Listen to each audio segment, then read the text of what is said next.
All, I hope आप सभी अच्छे होंगे। आप सभी का स्वागत है हमारी आज के वीडियो में। और आज के इस वीडियो में हम लोग सॉल्व करने वाले हैं इंटीग्रेशन का ये सवाल, जो कि एनसीईआरटी के मिसलेनियस एक्सरसाइज का है।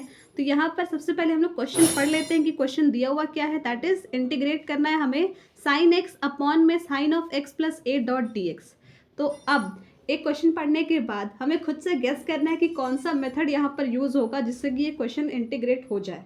तो यहाँ पर जितने भी मेथड्स हैं सब सोचने के बाद कोई मेथड समझ नहीं आया स्पेसिफिक कि हम लोग डायरेक्ट उससे ये सॉल्व कर सकते हैं। हमें यहाँ खुद से कुछ क्रिएटिविटी ऐड करनी होगी। क्रिएटिविटी इन द सेंस जैसे कि यहाँ पर नीचे क्या है x प्लस ए और ऊपर आपका क्या है सिर्फ x।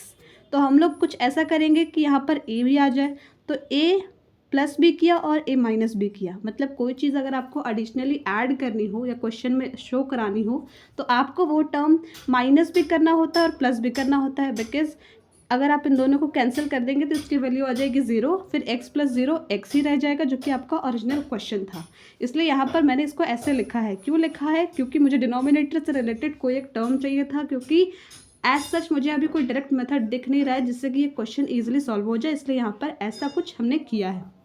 अब देन उसके बाद आपको यहाँ पर साइन एक्स माइनस ए, साइन एक्स प्लस ए माइनस ए, तो इसको कैंसिल आउट नहीं करना है। अभी हमें यहाँ पर खुद से एक फार्मूला यूज़ करना है।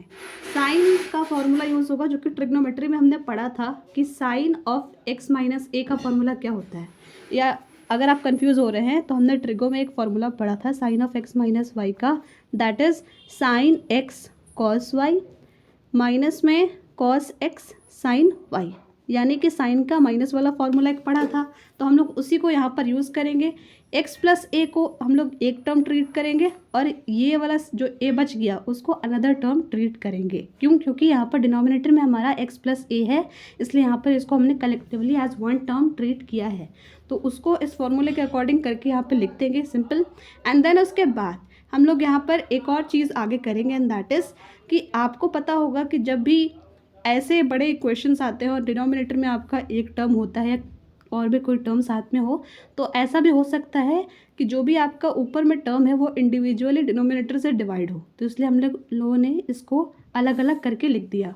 तो यहाँ पर इतना हमने लिखा इस पार्ट में और माइनस के इस साइड वाला टर्म लिखा इधर और डिनोमिनेटर सेम रखा। क्यों? क्योंकि यहाँ पर आप देखिए साइन एक्स प्लस ए आ गया, ये मल्टीप्लाई में है, तो ये आप कैंसिल आउट कर सकते हैं नीचे वाले साइन एक्स प्लस ए वाले टर्म से। अब यहाँ पर कैंसिल आउट तो नहीं कर सकते, लेकिन हमें एक चीज़ दिख गई है कि यहाँ पर cos of x plus A upon में साइन ऑफ एक्स प्लस ए है, तो ये कॉस अपॉन साइन क्या होता है? कॉट, और आपका वेरिएबल क्या है? एक्स प्लस ए, और इनटू में साइन ए को हम लोग एज इट इज़ लिखेंगे। और उसके बाद यहाँ हमने कैंसिल आउट कर दिया तो बचा क्या? Cos A. अब हमने इतना तो कर दिया। इसके बाद हमने प्रीवियस वीडियोज़ में सीखा था कि जब भी ऐसे इंटीग्रेशन करना हो और बीच में प्लस या माइनस कोई भी टर्म आ जाए तो हम लोग इस जो आपका वन इंटीग्रेशन का पोर्शन है ना, कि अभी हम लोग सिर्फ एक ही को इंटीग्रेट कर रहे हैं, पूरे एक टर्म को लेकर चल रहे हैं, तो इसको हम लोग दो अलग अलग टर्म्स में सेपरेट कर देंगे और फिर इंटीग्रेट करेंगे। तो यहाँ पर सेपरेशन करना ज़रूरी है। तो cos a dot d x and then ये जो माइनस के इस साइड वाला टर्म है उसको एक तरफ ले लेंगे और इसको इंटीग्रेट करेंगे with respect to D X. अब इसके बाद यहाँ पर सबसे कॉमन मिस्टेक होती है वो ये है कि हम लोग cos a dot d x को इंटीग्रेट ऐसे करते हैं, दैट इज़ साइन ए, लेकिन यहाँ पर वो सही नहीं है। क्यों? क्योंकि आप यहाँ पर इसको देखिए, डॉट डी एक्स इंटीग्रेट करना है हमें किसके रिस्पेक्ट में? एक्स के रिस्पेक्ट में, इसलिए डी एक्स लिखा हुआ है। अगर ए के टर्म्स में इंटीग्रेट करना होता तो यहाँ पर लिखा होता डी ए, लेकिन क्या लिखा हुआ है? D x. तो हमें कुछ ऐसा टर्म चाहिए होगा ना जो एक्स से रिलेटेड हो, तब आप उसको लिखते हैं कि हाँ साइन एक्स, लेकिन यहाँ पर तो एक्स से रिलेटेड टर्म ये है ही नहीं। इसका मतलब क्या है? ये कांस्टेंट हो गया। भले ही ये कोई 1 2 3 के फॉर्म में, नंबर के फॉर्म में नहीं है, लेकिन हम लोग इसको फिर भी कांस्टेंट ट्रीट करेंगे। रीज़न मैंने बता दिया आपको। तो इसको हम लोग बाहर लिख देंगे एज जैसे हम लोग कांस्टेंट को लिखते हैं, और अंदर क्या बच जाएगा? सिर्फ आपका डी एक्स। अब यहाँ पर देख लेते हैं, यहाँ पर भी सेम वैसे ही होगा। आपके पास दो टर्म्स है, cot of x plus A into में साइन ए। अब यहाँ पर आप थोड़ा सा सोचेंगे कि यहाँ पर बाई पार्ट्स वाला मेथड भी हम लोग यूज़ कर सकते हैं इंटीग्रेट के लिए, लेकिन उतना लंबा जाने की कोई ज़रूरत नहीं है। वो हम लोग तब जाते हैं जब यहाँ पर आपका वो वाला टर्म होता है जिसको इंटीग्रेट करना है, यानी एक्स के टर्म्स में आपको इंटीग्रेट करना है ना। तो यहाँ पर अगर दोनों टर्म्स एक्स वेरिएबल के साथ होते तब आप कहते हैं कि हाँ यहाँ पर बाई पार्ट्स यूज़ कर सकते हैं। लेकिन यहाँ पर क्या है, आपका एक टर्म तो सिर्फ ए के साथ है और एक टर्म एक्स प्लस ए के साथ है, तो हम लोग वो वाला मेथड यूज़ नहीं करेंगे।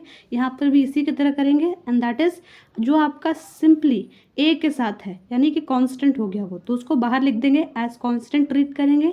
और ये वाला जो टर्म है एक्स प्लस ए, इसको हम लोग अपना जैसे नॉर्मली इंटीग्रेशन करते हैं वैसे करेंगे। क्यों? क्योंकि आपका यहाँ पर ए के साथ एक्स एसोसिएटेड है और एक्स एसोसिएटेड है, इसलिए हम लोग इसको एक्स के टर्म्स में इंटीग्रेट कर सकते हैं। तो आपको ये चीज़ें थोड़ी याद रखनी होगी। एंड देन सिंपली हम लोग इंटीग्रेट कर देंगे। डी एक्स का इंटीग्रेशन क्या होता है, एक्स साइन ए आपका एज इट इज़ रहेगा क्योंकि ये आपका कांस्टेंट टर्म है। कॉट ऑफ एक्स प्लस ए क्या हो जाएगा, कॉट एक्स का इंटीग्रेशन होता है लॉग ऑफ साइन एक्स। आपको ये लिख लेना चाहिए कहीं पर याद करने के लिए कि कॉट का इंटीग्रेशन होता है log of sine x. Okay, तो यहाँ पर एक्स प्लस ए था तो एक्स प्लस ए लिख दिया प्लस में A, and that's all about this question.